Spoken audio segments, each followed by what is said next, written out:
Hi, I'm Jennifer Warren, and I'm going to give a rundown on what I think are some big picture items affecting the macroeconomy in the United States and, its spillover effects around the globe, and also just some concerns sort of ahead of earnings season. So, first of all, inflation is a concern and it acts as a speed bump to growth and can also trigger other kinds of ill effects around the economy. Um, it is a bigger concern to me, actually, than the AI CapEx spending blowing up. I think the erosion with inflation is more of a problem, and this can manifest through a number of channels, which I'm going to describe. Also, just to note, the United States is most of it is made up of as a consumer economy, and so the consumer matters, and the consumer impacts business, and it's all a virtuous circle. The other concern are some of the supply demand imbalances to do with AI infrastructure and specifically the chips layer. We know that memory chips have raised the cost of the tech layer, the chips layer, if you will, and the whole five-layer cake analogy. And I have talked about that before in an article called sort of the AI marathon. So it is adding upward pressure on costs considerably. And it's also a constraint on the build out, slowing things down, adding a speed bump. And we also know that, and this is going to be playing out over time, that there are supply chain shifts that are happening around the world to do with the manufacturing of chips and the manufacturing of memory chips. And we saw those, the IPO with SK Hynix, or, I know the ticker SKHY.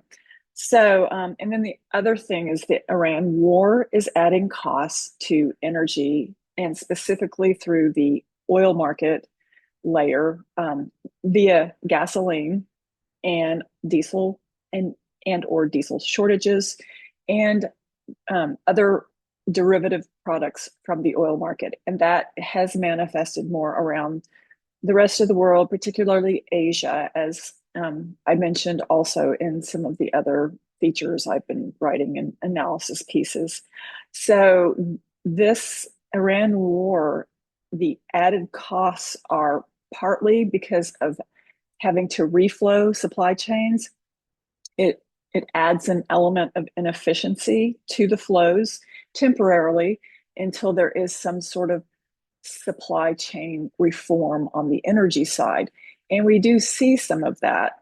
And those are also in some of my past articles on the oil market and the Iran war. The other thing I want to mention that has kind of come up in the financial press is the cost of capital and the debt regarding hyperscaler spending.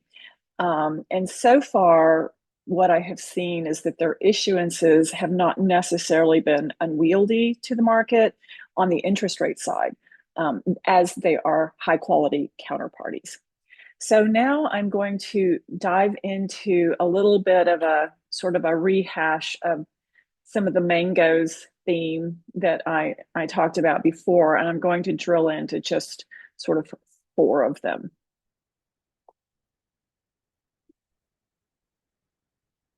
So now I want to talk a little bit about some of the concerns and then kind of discuss again a little bit of detail to do with some of the top hyperscalers that are also part of the mangoes theme or meme.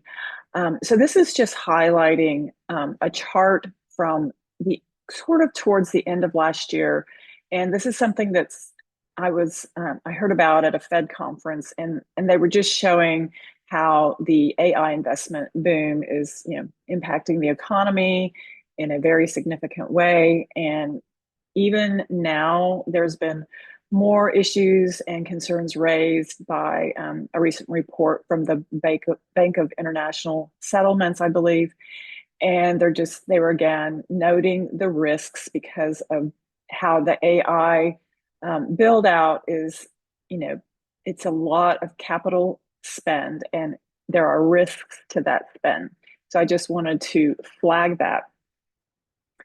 So again, this is just talking about, the energy and energy prices, inflation, the Iran war, what comes next, that's a risk. And it trickles through in largely in Asia and of course, or, developed economies as well. And now I'm going to talk a little bit about this, AI infrastructure build out and the race, which is, again, like I said, more like a marathon. So I want to highlight again, and we've heard this number before, that there's like roughly 725 billion slated for 2026, just amongst the top four hyperscalers: Google, Amazon, Microsoft, and Meta. And they're also part of the mangoes. And so also just to note, in another analysis I read that as of the last four quarters, the hyperscalers have spent $433.9 billion on property and equipment up to this quarter ending March 2026. So in the last year, the last four quarters. So in other words, this CapEx is being deployed, and there's a lot more on the books. Specifically, Microsoft is spending 190 billion. And also to note, back to this idea that memory chip costs are contributing a lot to this increased CapEx even. Their CFO said that memory contributed like an extra 25 billion to that CapEx figure I just cited. And we've also heard the CEO of Microsoft come out and sort of say, we need to kind of slow down a little bit and think through some things. But again, they have a unique position, and we do hear, various CEOs sort of, talk their book. This is just to highlight Amazon. These are the Amazon spheres in Seattle. It is spending $200 billion, and a lot of it is being directed to AWS, which is its sort of business arm. They cite that they have commitments ahead by OpenAI of 100 billion and 100 billion of revenue as well from Anthropic over many years, which also includes 5 gigawatts of capacity. The other differentiator about Amazon is that they do talk about their custom silicon being something in their competitive wheelhouse, and that in fact it could be a revenue center in the future. So this is a key point too, is we don't know how and where revenue will show up from this investment, informing new business segments and new revenue streams.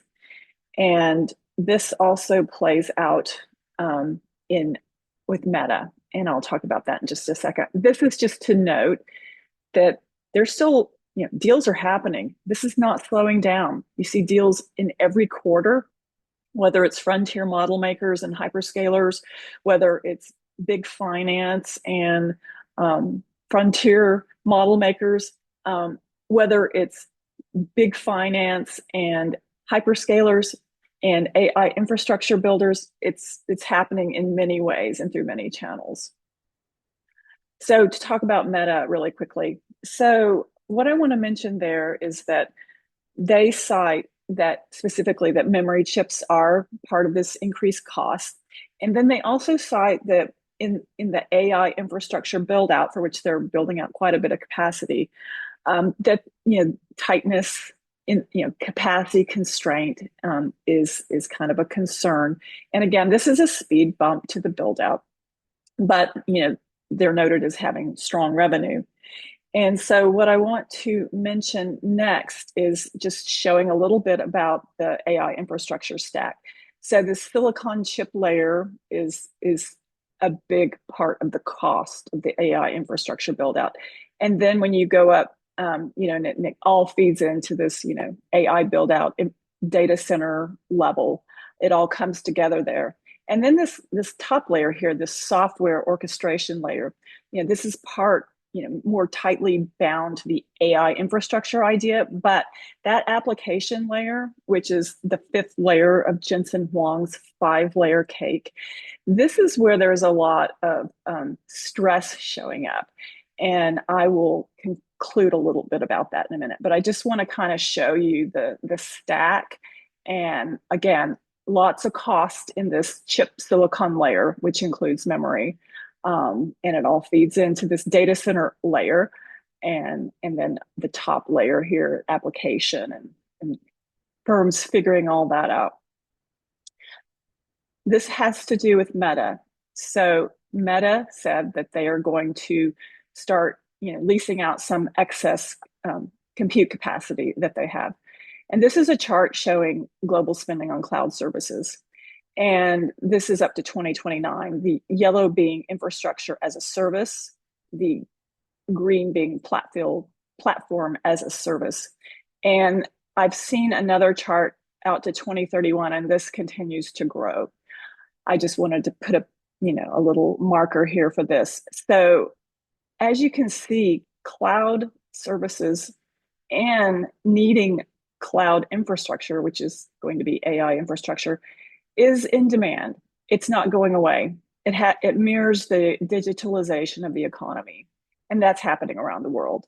So the fact that Meta is carving out the potential to earn revenue from excess capacity and cloud computing is actually highly relevant.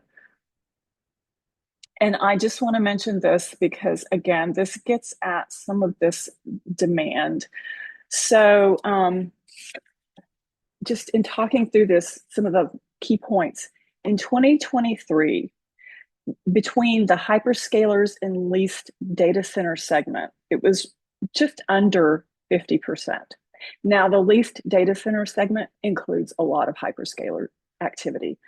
And then when you move to 2025, those two combined, hyperscaler and leased data center, was 57%. So from under 50% in 2023, in just 2 years, just over 50%.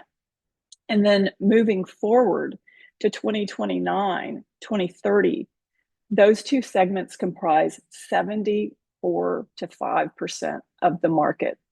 So that tells you where this data center activity is moving. And so it explains why you have this fevered, if you will, infrastructure build out. Because it's mirroring what is happening with how big tech is changing, how things are moving, and it takes physical assets. Now, in the future, whether they decide to shed some of those physical assets is another question. So that just kind of gives you a sense of where some of this action is ahead. And that's the end of that. So I'm going to stop sharing. So just to conclude, I wanted to mention Google last. And that is partly because their approach is a very integrated approach with pretty much all of the layers of the cake. And they have cloud revenue growth of 63% year over year for $20 billion was kind of on the last call. And so sort of their thinking is, they're involved in, custom chips, AI infrastructure, models, and application. And so they're kind of covering all those areas. And so as you see, each hyperscaler has their own sort of, competencies and growth strategies, but basically securing the chips, that top layer, and then working it all out within the infrastructure layer to optimize efficiency and cost are big keys moving forward. And you see them doing this in different ways. And the other thing I just want to mention in concluding is that there are supply chain constraints and cost constraints in the chips layer. there are constraints in the AI infrastructure layer to do with the build out, labor, power, costs in general. And then in the model layer, the frontier model layer, we're seeing this call for regulation and oversight, which will probably happen. And then in the application layer, lots of moving parts. Can't even comment on that. That's not my expertise, but I know there is stress, and you hear this from various CEOs, with seeing disruption to their businesses. And so to conclude again too is just that the Iran disruption is definitely a weight on the opportunity ahead, I think, for the global economy, which is unfortunate. And it's still playing out. And just I believe this whole Strait of Hormuz um, strain has shown that oil markets are resilient, and the whole world really needs to be able to utilize the Strait of Hormuz. It's not just the domain of one country, and it can add cost into inflation. That the build out, the AI infrastructure build out, is a secular force across the next 5 to 10 years. So this is not going to resolve, and we're not going to know what's really happening in 1 quarter or 2 quarters. So it's really kind of more of a slower roll, even though there's a lot of fierce and fast competition, which is the nature of the firms competing. And that there is evidence that hyperscalers are benefiting and getting new revenue streams from AI and AI infrastructure. People and businesses basically are using AI. So there's the demand. The demand is really not a problem. Thank you.